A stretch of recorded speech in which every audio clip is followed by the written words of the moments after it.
काहे के राम जी तू प्यार बनावाला, प्यार के नमावाया अधूरा रखावाला। काहे के राम जी तू प्यार बनावाला, प्यार के नमावाया अधूरा रखावाला। रहे खुशियन के भरल शहर नइखे, जवाना में दीवाना के कवनो भी कदर नइखे। जवाना में दीवाना के कवनो भी कदर नइखे।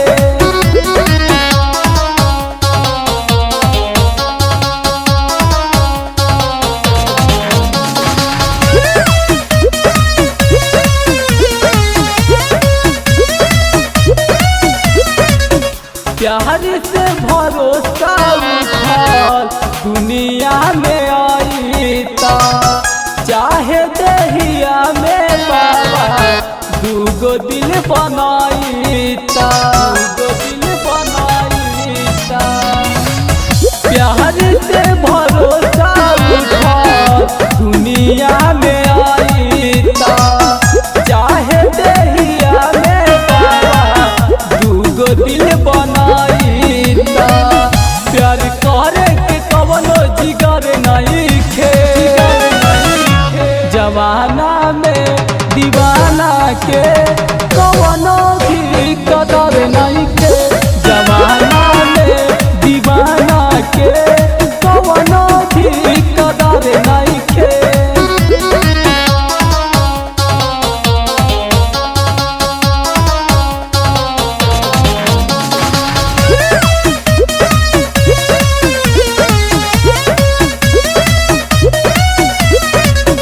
मनीष रोहता से प्रमोद सहता सीता में हो, भीतर से टूटल बाटे मोहनु निगाह में हो, मोहनु निगाह में हो।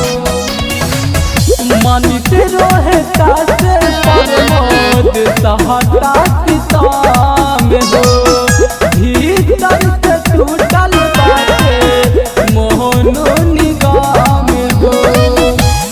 रंजन भी प्यार में निडर नइखे। जवाना में दीवाना के